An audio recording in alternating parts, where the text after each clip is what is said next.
Masya Allah, ini salah satu tanda kebesaran Allah, bahwa Allah membuktikan. Kalau selama ini kita tahu bahwa untuk membuktikan DNA itu dari rambut, ya biasanya kan. Tapi ini bisa dari ASI, yang selama ini kita tahu bahwa ASI adalah nutrisi terbaik bagi bayi. Tapi sekarang ini bisa menjadi bukti DNA bagi seorang anak, ya. Itu dia, ini juga menjadi salah satu pembuktian lagi bahwa semuanya sudah tertulis di dalam kitab suci Al-Quran, bahwa memang bagian untuk laki-laki itu 2 kali lipat daripada perempuan dalam hal apapun, tidak hanya ASI saja. Terus sekali, dan ini membuat kita harus selalu semakin bersyukur atas apa yang sudah Allah berikan dalam hidup kita. Semua perangkat organ tubuh kita sudah lengkap, tinggal kita bersyukur, kita jaga untuk beribadah kepada Allah Subhanahu wa taala. Amin. Nah, setelah ini kita juga masih ada berita yang sangat menarik lagi nih pemirsa. Betul, jangan kemana-mana, tetap di Berita Islami Siang.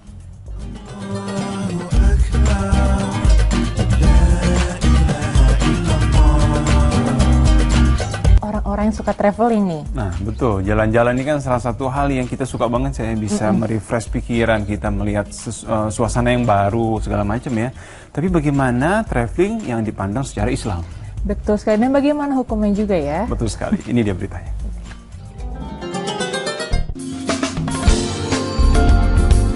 Traveling dalam Islam. Pemirsa beriman, traveling memang merupakan salah satu kegiatan yang menyenangkan, terutama bila dilakukan bersama pasangan hidup dan keluarga. Pada dasarnya, traveling bukan hanya untuk menghambur-hamburkan uang, ajang pamer-pameran, atau hanya untuk mengisi waktu libur. Namun, sejatinya ketika kita melakukan traveling, ada banyak hikmah yang bisa diambil dari setiap perjalanan yang dilakukan. Bahkan ternyata, traveling merupakan salah satu perintah Allah yang ditujukan kepada umatnya. Bagaimana bisa? Dan seperti apakah traveling yang dimaksud? Dalam Islam, rihlah atau traveling adalah bagian penting dari proses pembelajaran. Bahkan perintah untuk melakukannya secara tegas tercantum dalam Al-Quran. Ada banyak ayat dalam Al-Quran yang menginspirasi para pendahulu kita melakukan perjalanan jauh. Salah satunya adalah, Dialah yang menjadikan bumi itu mudah bagi kamu, maka berjalanlah di segala penjurunya dan makanlah sebagian dari rizkinya, dan hanya kepadanya lah kamu kembali setelah dibangkitkan. Quran Surah Al-Mulk ayat 15. Pada ayat ini jelas sekali Allah memerintahkan umat Islam untuk menjelajahi bumi. Tiadalah Allah memerintahkan sesuatu bila tanpa keutamaan di dalamnya, termasuk dalam perintah melakukan perjalanan.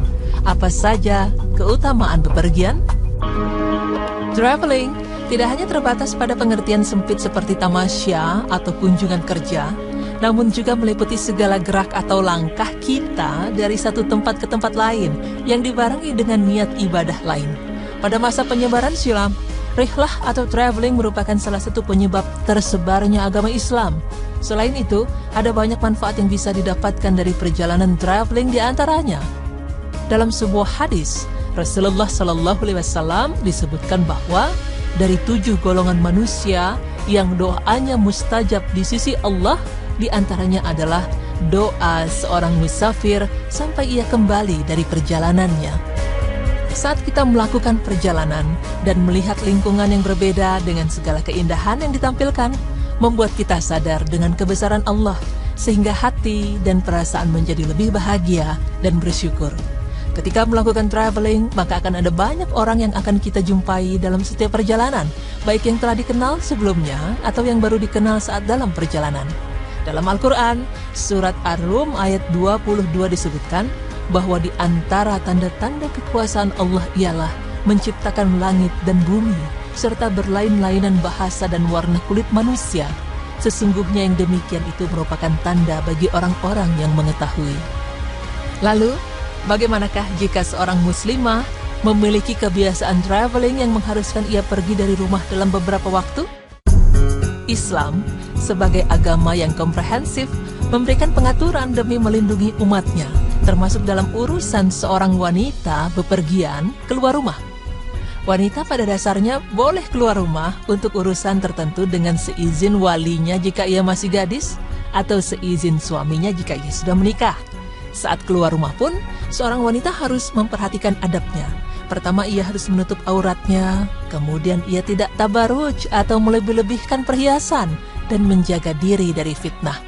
Beberapa ulama mewajibkan seorang perempuan yang keluar rumah ditemani mahramnya.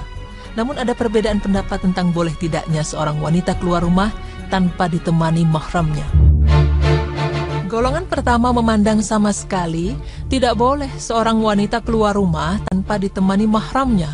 Golongan ini mendasarkan pendapatnya pada hadis Ibnu Abbas radhiyallahu anhu, seorang perempuan tidak boleh bepergian tanpa ditemani oleh seorang mahram, dan dia tidak boleh dikunjungi oleh seorang laki-laki kecuali dia bersama mahramnya. Hadis riwayat muttafaq alaih. Pendapat kedua mengatakan, sebagian ulama memperbolehkan wanita untuk bepergian sendirian dengan syarat jalan yang akan ditempuhnya dan daerah yang akan didatanginya dalam kondisi aman. Ulama golongan ini mendasarkan pendapatnya pada hadis dari Adi bin Hatim rahimahullah bahwa Rasulullah Shallallahu Alaihi Wasallam bersabda, "Jika kamu berumur panjang, niscaya kamu akan melihat seorang perempuan pergi sendiri dari Hira atau wilayah Irak hingga sampai Mekah, melakukan tawaf di sekeliling Ka'bah.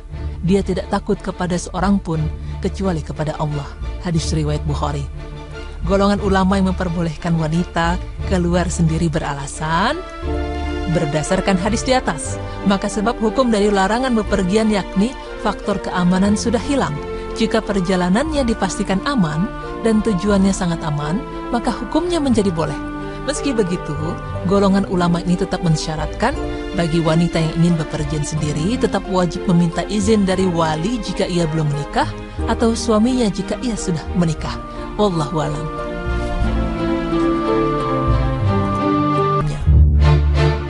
Golongan pertama memandang sama sekali tidak boleh seorang wanita keluar rumah tanpa ditemani mahramnya.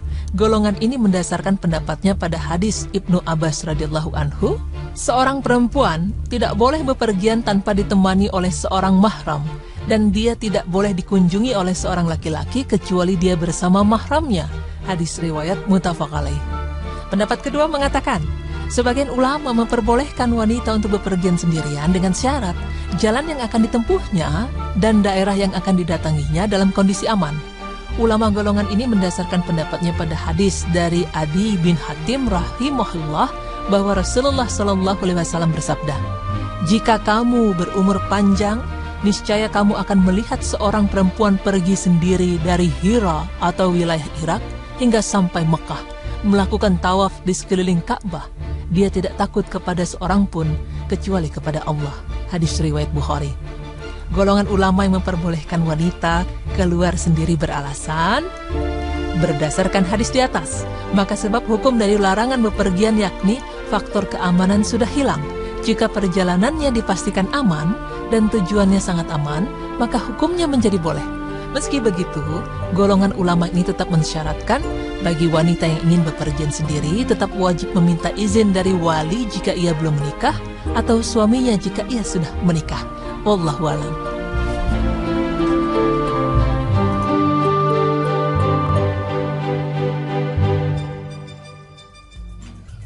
Masya Allah, jadi memang ada beberapa hal-hal yang positif ketika kita jalan-jalan, traveling, melihat sesuatu yang baru. Salah satunya adalah melihat kebesaran Allah, ciptaan Allah yang lain dengan alam yang sangat indah. Kemudian kita bisa mempelajari suku, ras dari bangsa lain seperti apa, budayanya seperti apa, peradabannya seperti apa gitu, Caya. Iya, jadi kita jalan-jalan juga sambil belajar menuntut ilmu. Tapi memang kalau untuk wanita ada dua pendapat ya. Jadi memang ada yang bilang bahwa wanita boleh berpergian tanpa mahramnya ketika keluar rumah, tapi ada juga yang bilang bahwa tidak boleh keluar tanpa mahramnya. Namun apapun itu, yang pasti kalau misalnya sudah menikah nih atas izin suami. Izin suami. Tapi mungkin kalau memang kita datang ke satu tempat yang baru, kita kan nggak tahu tempatnya aman atau enggak kan. Iya.